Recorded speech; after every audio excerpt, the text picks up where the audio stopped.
The future of the Israel-Palestine conflict lies in its past. Because it's a conflict that has engulfed the Middle East for decades. The creation of the State of Israel in 1948 fueled already rising tensions. Arab countries waged war against the state, refusing to recognize its existence. They were fighting for the creation of a Palestinian state, but defense of the cause diminished over time. Some Arab countries made peace with Israel after an armistice. An old enemy even recently came close to changing sides. Until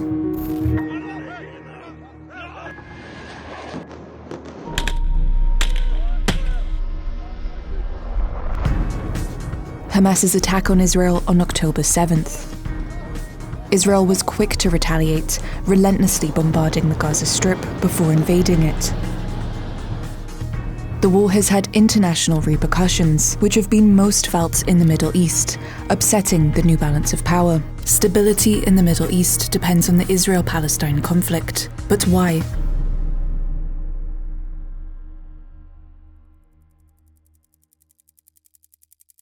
It's a conflict that has its seed in history. This is historic Palestine. Thousands of Jewish people settled here at the beginning of the 20th century. Fighting quickly broke out between the Jewish settlers and the Palestinians, so the United Nations called for the partition of Palestine into Arab and Jewish states. The plan was adopted by the majority of the General Assembly, but Arab and Eastern countries strongly opposed it. Israel announced its establishment on May 15, 1948. And the next day, a war broke out between Israel and a coalition of Arab states. The war resulted in a victory for Israel, which expanded its territory beyond the borders the UN had voted for. The Emirates of Transjordan took over what became known as the West Bank, and hopes for a Palestinian state were effectively buried. More than 700,000 Palestinians were driven from their land. The event is known as the Nakba, the catastrophe. C'est un élément absolument structurant de l'identité arabe. Chaque famille arabe a grandi dans l'évocation de la Nakba. Du point de vue de la population arabe, le soutien à la cause palestinienne, il est automatique, il est spontané. Arab countries continued to oppose Israel for decades. Arab leaders, often the product of coups d'etats or ruling families, saw the Palestinian cause as a source of legitimacy.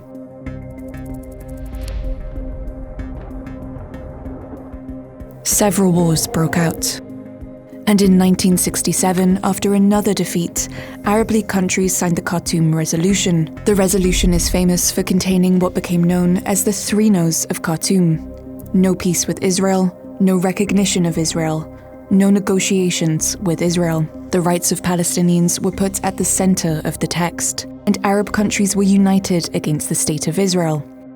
At least, that's the official version. Relations between the Arab world and Israel were more nuanced behind the scenes. Il ne faut pas imaginer qu'il y a eu un front absolument uni, extrêmement solide face à Israël. Très très vite, les pays arabes ont cherché à jouer chacun dans leur coin leur propre jeu, leur propre intérêt. Some Arab countries held secret direct talks with Israel. The first official rapprochement took place in 1978, when Egypt announced peace with Israel, known as the Camp David Accords.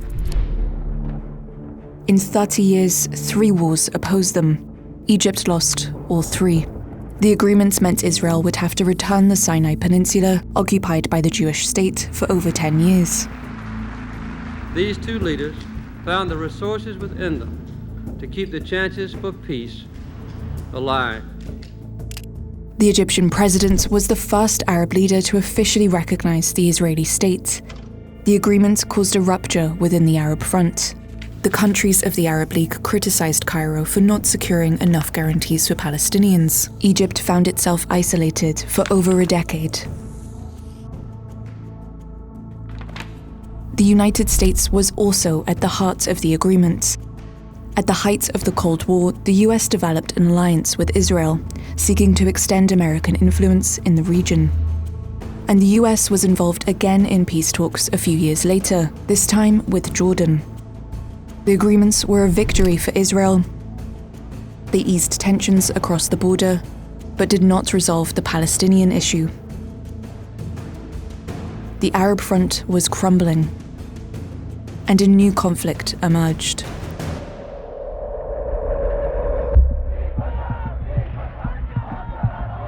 Further east, Iran was shaken by a revolution. Its leader, an ally of the US and therefore of Israel, had been overthrown. An Islamic Republic took power in his place. Iran strongly defended the Palestinian cause and adopted a sharp anti-Israel stance, cutting off all official relations with Israel. We are against Israel, and we will never help Israel. The regime allied itself with governments and armed militias united in their opposition to the Israeli state. The coalition would later be known as the Axis of Resistance. It includes the militant group Hezbollah, a political and military organization based in Lebanon that has clashed with Israeli forces since the 2000s. The Axis of Resistance secured a land bridge to Israel's border, upping the pressure. Iran was also able to position itself as a regional leader, particularly with its Shia allies, one of the two major branches of Islam. Not everyone was happy about it. Saudi Arabia, comprised of mainly Sunni Muslims, also sees itself as the leader of the region. A proxy conflict emerged between the two blocs, with the front against Israel divided.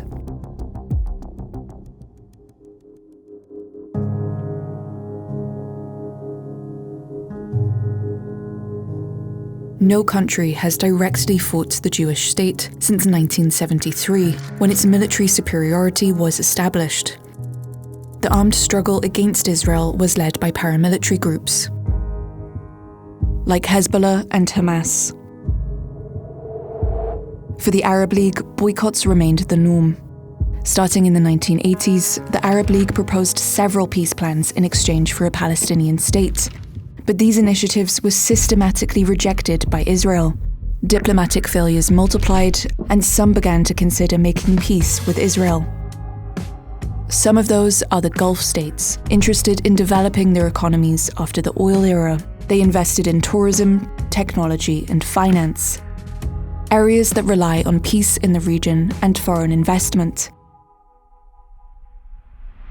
Israel and the US knew this. In 2020, the Middle East entered a turning point. The United Arab Emirates and Bahrain signed the Abraham Accords. Ils décident de mener leur diplomatie de manière totalement indépendante, totalement autonome, et donc ils décident de rompre avec le consensus arabe sur la question palestinienne. The two countries officially recognized Israel and developed new economic relations with the Jewish state. Under the Abraham Accords, they bought military equipment from Israel, useful in protecting themselves against Iran. A few months later, Sudan joined the agreement, followed by Morocco, which in exchange won recognition by Israel and the US of its sovereignty over the Western Sahara. A Palestinian state was no longer a precondition for talks with Israel. The Palestinian Authority saw it as a betrayal. The Jewish state had strengthened an alliance that protected it from Iran. But one piece of the puzzle was still missing. Le véritable trophée, ce serait d'arriver à décrocher la normalisation avec l'Arabie Saoudite. C'est une autre paire de manches. C'est le pays qui héberge les deux mosquées les plus sacrées pour la foi musulmane. Donc il est tenu, sur cette question de la normalisation avec Israël, d'avancer de manière extrêmement prudente. The Saudi Crown Prince began to send signals amounting to a rapprochement, wanting to develop his economy with a view to the post-oil era. In March 2023, China facilitated the signing of a détente agreement between Saudi Arabia and Iran, and during the summer of 2023, the Crown Prince intensified discussions with Israel and the US. If you were to characterize it, are you close? Every day we get closer. We gotta see how it goes. Concessions Israel would have to give the Palestinians what would that look like? That's part of the negotiation. Yeah, I don't want to describe things because I want to see really a good life for the Palestinians. So I want just to continue the negotiation with the Biden administration to be sure.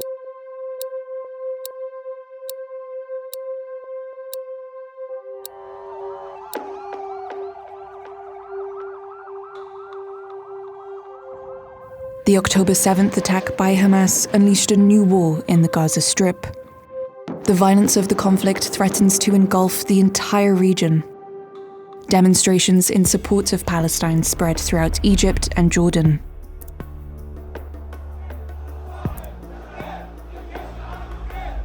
In northern Israel, Hezbollah launched several attacks, and its leader warned of an all-out war. Iran emphasized its historic support for the Palestinian cause and pointed to the betrayal of Sunni countries. The Saudi Crown Prince has frozen talks with Israel. The Jewish state's attack on Gaza has put Palestine back at the heart of discussions. 1 month after October 7th, Israel's historic opponents condemned its actions in Gaza, but they failed to agree on sanctions or military support. One thing is certain: the region will not find peace without first resolving the intractable, complicated conflict that has shaken the Middle East for more than 75 years.